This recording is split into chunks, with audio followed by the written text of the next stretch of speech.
Welcome everyone to this week's edition of Blasty Banter. Apologize for the tardiness. My name is Peter Klein. Thank you very much for tuning in today. This week, we will be looking at what to watch for now.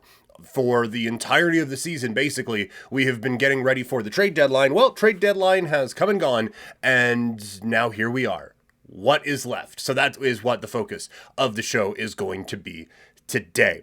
First of all, thank you guys so much for all of the views on the all-time team. That was really cool to see. Hopefully you guys enjoyed that. If you want more content like that, I'm going to be doing a little bit more as the season kind of winds down here. But today the focus is on the here and now with the Calgary Flames and what is next for this team. I think the big news out of the trade deadline, after we covered the Hanifin thing, coming out of the trade deadline, is that Jacob Markstrom is still here.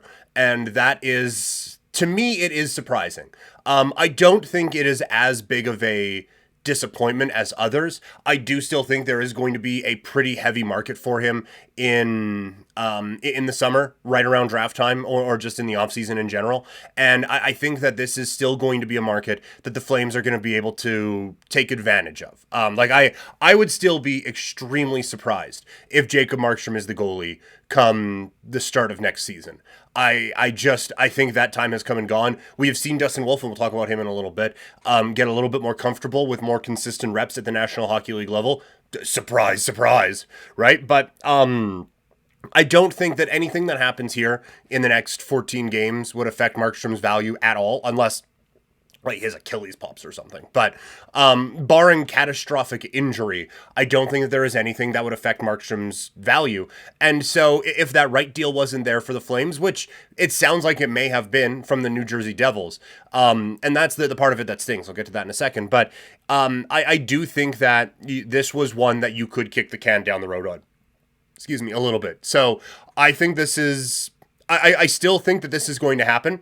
I personally think it's going to happen before the draft, allowing the Flames to get maybe a little bit more draft capital in this particular draft, and whether they want to use that to move up or how they want to do things will be very interesting. But I believe that this is going to be a move that gets done. The reason that it does sting right now is because, A, you had a perfect suitor in the New Jersey Devils, right? But all season long, there have been perfect suitors. Toronto went through a stretch where they desperately needed a goalie. Edmonton went through a stretch where it didn't seem like they had any NHL goalies on their roster. Both of those situations have kind of normalized a little bit, but New Jersey's hasn't. And I was saying before, the Devils are a team that could win the Stanley Cup with a goalie like a Jacob Markstrom. They have that much talent on the rest of the roster. Now, the defense has taken a bit of a blow with Dougie Hamilton, so it's maybe not as good. But this was still a team that could compete for a championship if they just made one move with the Flames. And so knowing that, it does get a little bit frustrating from a Calgary standpoint that this thing couldn't get done. But I don't think there is that desperation that there was for the obvious reasons with the Hanifin, with the Tanev, with a Lindholm and others. So I am fine with this. It's not the perfect result. You kind of just want it all done now instead of just like, okay, well, here's another season where we're talking about getting rid of all of these guys. So I do think that this is... It's not a giant loss. It's not a giant win, obviously, from a Flame standpoint. But I do think that this whole trade period showed that the Flames are at least somewhat committed to moving this thing in the right direction.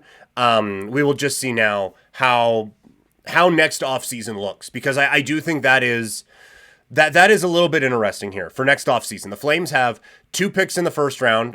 There is a condition on theirs, which is complicated. But they have 2 picks in the first round, 2 picks in the second round, 2 picks in the third round, 2 picks in the fourth round, nothing in the fifth, and then a sixth, and nothing in the seventh. So they have a lot of draft capital they could work with. I do wonder if they use all of those, quite frankly. And we'll see now this offseason, how committed are they to doing like the retool rebuild thing, or are they going to look to try to get this thing going on the fly and just turn it around for next year? Looking at Cap Friendly, they have $18 million in cap space for next season. Dustin Wolf is a RFA for next year, so we'll see what comes of that. Gilbert, I still haven't figured out how to fully pronounce this kid's name. Okadiak, sorry, and Oliver Shillington need new deals along with AJ Greer. But aside from that, that there isn't a lot. And now you look at what could be coming up for trade pieces for next season. It's a guy we've talked about a little bit. Andrew Mangiapane's contract is up after next year. Same thing with Andrei Kuzmenko. Sharon Govic's is up, as is Rooney's, and Joel Hanley. So the two that are the most interesting, I think Sharon Govich gets locked in, right? He's 25 years old. He has been everything that the Flames would want coming into this season, and then some. We have, I would say, far surpassed best case scenario with Sharon Govich. And so that is one that I think a deal gets done on. I would guess the Flames try to move Kuzmenko and turn that into a little bit more and keep the Elias Lindholm trade tree going. But I would suspect that happens. I don't think he comes back. And then the Mangiapane one is interesting. You guys, if you've listened to me, whether it's on here, whether it's twitch.tv/primetimepk, you guys know I am souring on Andrew Mangiapane. And so that is, I think, the big decision that they're going to have to make going into next season is, sorry, just get choked up thinking about it. Do they lock this kid up long term? Like, is he just a Flame? Or do you move on from him? I think, like, the Lindholm one, it was obvious he was going to price himself out of Calgary. Same thing, like, Hanifin probably as well. And Tanev, it made sense to move him. There is a part of me that wonders if Tanev is back next year as a free agent signing. But that's neither here nor there right now. But, like, those ones seemed obvious. The Mangiapane one doesn't, because he's right in that age where you could say, oh no, we'll just, like, 7 years, we'll lock him in, and he's 34 years old. But the production has not been there when he hasn't been with one of the best lines in the league with Backlund and Coleman. Since his 35-goal season, he back in 21-22. Last year, 17 goals in 82 games. This year, 13 goals in 66 games. Like, it just... We know he put the puck in the net a whole lot with the Barrie Colts. He had a couple 20-goal seasons with the then Stockton Heat. So, like, you can squint and see, like, a lot of talent there. But I feel like it has kind of fallen for him. I don't think he has it. So that would be a move that I would make, is to kind of move him along. But we'll see what direction the Flames go. As far as what to watch for the rest of the season, I think, like, obviously it's the kids, right? And you look at, Sandra tweeted out the lines for the Wranglers the other night, and the defensive group, basically all of them, aside from Poolman, with all due respect, basically all of them is like, you know what?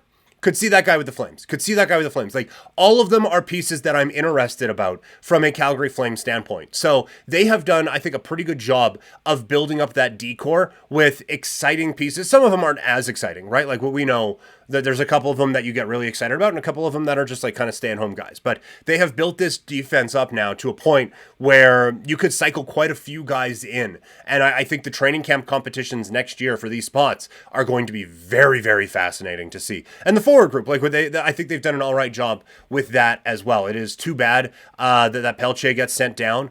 Like, it hasn't clicked in the way that you would like it to click so far from a Calgary Flames standpoint with him. But I still think that's coming. It's been a weird year with the injury kind of slowing him down. I think a full training camp next year, a full offseason, all of that will do wonders for this kid. After a couple of tumultuous seasons here with Calgary. But the main thing we're watching for are the kids. And I think specifically on the blue line, who's going to step up? Is anyone going to step up? Because now there's like a full second pairing that is just wide open for someone to jump into. I would say right now Shillington has one of those spots on lockdown, but after that, it's kind of wide open. So who steps up on this blue line to go out and make a statement and say, look, I am this guy going forward. Don't worry about the other guys. Just focus on me. I got this job on lockdown. I think that is definitely the direction that the Flames want some of these kids to go. And I think the other one that is really intriguing is, how does Huberdeau finish this season? It has turned around slightly for Jonathan Huberdeau. We still kind of have an understanding that 115 points probably isn't in the cards anymore for this guy. But he is at 43 points now in 67 games.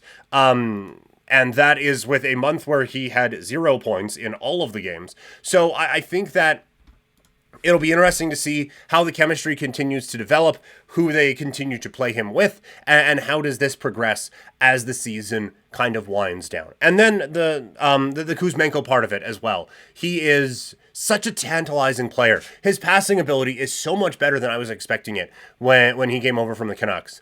Obviously, the shot is lethal, and I think he has really helped out the power play. But there is that inconsistent nature to his game that you get very frustrated by. So I wonder, I just want to see a little bit more consistency from his game over the last 14 games here. And then the obvious one is Dustin Wolf. It has been quite the debate around this player over the last couple of weeks in this market. I, for one, am a little surprised at how easy some people are to just jump off the bandwagon on this one. A couple of rough outings in a season that has been so inconsistent for him. But now that he starts to get a bit of a groove at the NHL level and gets a couple of starts in a row, oh, look at that. He turns into, this high-level goalie prospect. You cannot convince me, even based on some of the stuff we see this year, that this kid isn't going to be at least very good for years to come. I just don't believe that. And we'll see, in a couple of years, does it fall off? Maybe. But based off of this year, you're not going to be able to convince me that. I just think he is too talented to have it just all go away, but then go back to the AHL level and, oh, look at that, he's shining again. I feel like there is an NHL goalie in there. You just have to treat him like a regular NHL goalie, and he will figure it out.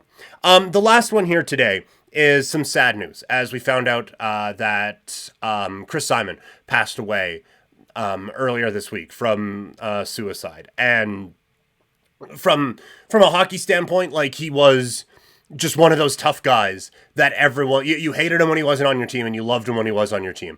And you knew something big was going to happen when he was out on the ice. It is a style of play and a style of player that doesn't necessarily exist in the National Hockey League anymore.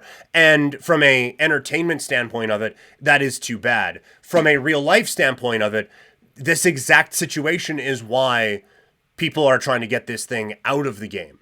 And I know that there is a level of hypocrisy from me because one of my absolute favorite sport is combat sports, right? And so there's a lot of head trauma in that. And it's a difficult thing to wrap your head around because there is an entertainment aspect of this. And whenever there's fights and big hits or whatever, we get super excited about it.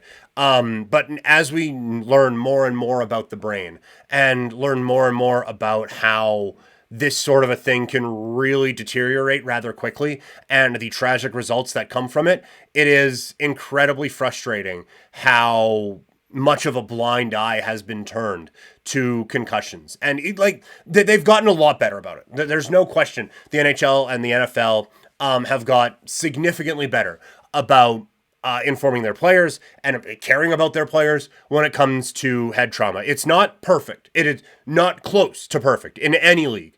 But we are at least coming a little bit of a ways. But when you see stuff like this, you are understanding, A, we have a long way to go, and B, we have a really long way to go when it comes to taking care of these players after their playing career is done. Yes, they get paid handsomely, but it's not just like they take the money and run. These guys have to live their real lives now after it. And when you're dealing with that level of brain trauma, it can be very difficult. So hopefully no one else has to go through this for the NHL to wake up and realize that some of these guys need real legitimate help, and hopefully they're able to get them that help. But just it's so incredibly sad to see that news this week. All right, a bit of a down note to end the show on, but that's how we're going to wrap this thing up. You guys can follow me on social media, Twitter, Instagram, and TikTok. I'm at Primetime Klein, twitch.tv/primetimepk. You can follow us on Facebook, facebook.com/couchpotatodiary. Email the show, couchpotatodiary@yahoo.com. Next week, we'll see what's coming up. Might start looking at some mock drafts and some prospects to get excited about. And that's kind of where this season is at. So thank you guys so much, and I will talk to all of you later.